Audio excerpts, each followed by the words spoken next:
हमने देखा है अब तक प्रत्यक्ष,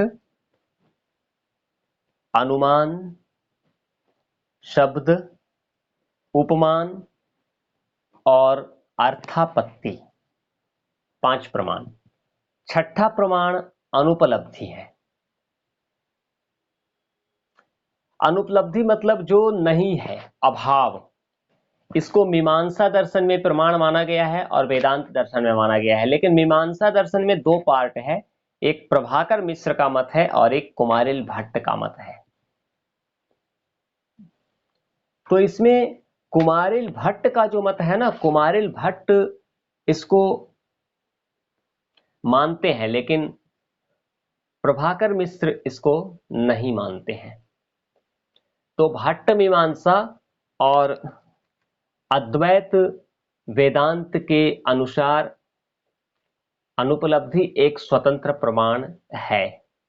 किसी भी विषय के अभाव का साक्षात ज्ञान हमें अनुपलब्धि के द्वारा प्राप्त होता है। जैसे हम कहें कि इस कोठरी में घड़े का अभाव है, इस कमरा में घड़ा नहीं है, तो अब ये प्रश्न उठा कि कमरा में जो घड़ा नहीं है यानी कोठरी में घड़े का अभाव है, इसका ज्ञान हमें कैसे होता है। तो मीमांसा दर्शन हमें बताता है कि घड़े के अभाव का ज्ञान अनुपलब्धि के द्वारा होता है। जिस प्रकार इस कोठरी में टेबल, कुर्सी आदि विषयों के विद्यमान होने का हमें साक्षात ज्ञान होता है, उसी प्रकार घड़े के अभाव का भी ज्ञान हो जाता है। टेबल, कुर्सी आदि जो विषय है उसी के समान घड़े के अविद्यमान होने का भी हमें साक्षात ज्ञान होता है। एक साथ हम देखते हैं कि इस कमरे में टेबल है, कुर्सी है, ये है, वो है, लेकिन घड़ा नहीं है। तो सबका प्रमाण तो प्रत्यक्ष से हुआ, अनुमान से हुआ, लेकिन घड़ा नहीं है, इसका प्रमाण किससे हुआ? तो इसका प्रमाण अनुपलब्धि से होता है। इस तरह अनुपलब्धि के द्वारा वस्तु के अभाव का साक्षात ज्ञान हमें हो जाता है। अनुपलब्धि को प्रत्यक्ष नहीं कह सकते हैं, क्योंकि प्रत्यक्ष ज्ञान के लिए इंद्रियों का विषय के साथ संपर्क होना आवश्यक है, रिलेशन होना कंपलसरी है। और इंद्रियों का संबंध उन विषयों के साथ हो सकता है जिनका अस्तित्व है, जो मौजूद हो, लेकिन जो अविद्यमान हो, जो मौजूद ही नहीं हो, उसका संपर्क इंद्रियों से कैसे होगा? नहीं होगा। कमरा में घड़ा है ही नहीं, तो उसका इंद्रियों के साथ संपर्क कैसे होगा? है ना? तो आंख का संपर्क घड़े के साथ नहीं हो सकता, क्योंकि कमरा में घड़ा नहीं है। तो कमरा में घड़ा नहीं है, इसका ज्ञान किस प्रमाण से हुआ? तो कहता है इसका ज्ञान अनुपलब्धि प्रमाण से हुआ, ये प्रत्यक्ष नहीं है। फिर अनुपलब्धि का ज्ञान अनुमान से भी नहीं हो सकता है, इसको अनुमान भी नहीं कह सकते, क्योंकि अनुमान की संभावना व्याप्ति संबंध के पूर्व ज्ञान पर निर्भर करती है।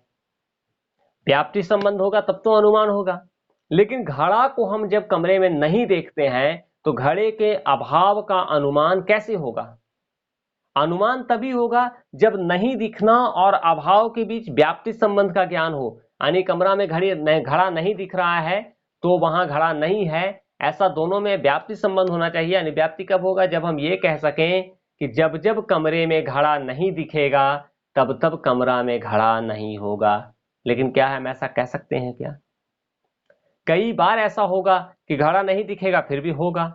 लेकिन यदि हम इस वाक्य को मान लें कि यदि घड़ा नहीं दिखेगा तो घड़ा नहीं होगा, तो यहां आत्माश्रय दोष हो जाएगा, क्योंकि हम उसको सिद्ध करते नहीं है और सिद्ध करने से पहले उसको मान लेते हैं। इसलिए और कई बार ऐसा है जो कुछ दोष के कारण घड़ा दिखता नहीं है कमरा में, लेकिन होता है। इसलिए अनुपलब्धि को अनुमान नहीं कह सकते, अनुमान के अंतर्गत भी इसको रखना भ्रामक होगा। तो ये प्रत्यक्ष नहीं है, अनुमान नहीं है। फिर अनुपलब्धि शब्द भी नहीं है, उपमान भी नहीं है, इसको शब्द के द्वारा भी नहीं जाना जा सकता है। कमरा में घड़ा का अभाव है, इसको शब्द के द्वारा भी नहीं जान सकते हैं और उपमान के द्वारा भी नहीं जान सकते हैं, क्योंकि आप्त वाक्य अथवा सादृश्य ज्ञान की यहां कोई आवश्यकता ही नहीं है। हमें कोई बताएगा कि कमरा में घड़ा नहीं है तब उसका ज्ञान होगा, ऐसा कोई जरूरत नहीं है। हम जैसे ही देखते हैं नहीं है, ज्ञान हो जाता है। तो आप पुरुष के ज्ञान की आवश्यकता नहीं है, इसलिए शब्द है नहीं। तो अनुमान एक स्वतंत्र प्रमाण है। लेकिन ये ध्यान रखना, हमने कहा ना अभी आपको, मीमांसा दर्शन में प्रभाकर मिश्र भी इसको मानते हैं। तो प्रभाकर मीमांसा, सांख्य दर्शन, न्याय दर्शन, इसके अलावा चारवाक, बौद्ध, जैन वगैरह योग दर्शन में भी अनुपलब्धि को स्वतंत्र प्रमाण नहीं माना गया है। वो सब किसी न किसी रूप में अनुपलब्धि को समाहित कर लेते हैं। न्याय दर्शन अनुपलब्धि को प्रत्यक्ष के अंतर्गत ही रखता है, लेकिन यहाँ ये कहा जा सकता है कि जिसका अभाव नहीं है उसका ज्ञान प्रत्यक्ष से कैसे हो सकता है। कमरा में घड़ा नहीं है, इसका अभाव है, तो जिसका अभाव है उसका ज्ञान प्रत्यक्ष से कैसे होगा? अभाव का ज्ञान प्रत्यक्ष से नहीं होगा, क्योंकि प्रत्यक्ष ज्ञान के लिए इंद्रियों का वस्तु के साथ संपर्क होना आवश्यक है। संपर्क नहीं होगा तो ज्ञान नहीं होगा। लेकिन जो वस्तु विद्यमान ही नहीं है, कमरा में है ही नहीं, उसके साथ इंद्रियों का संबंध कैसे होगा?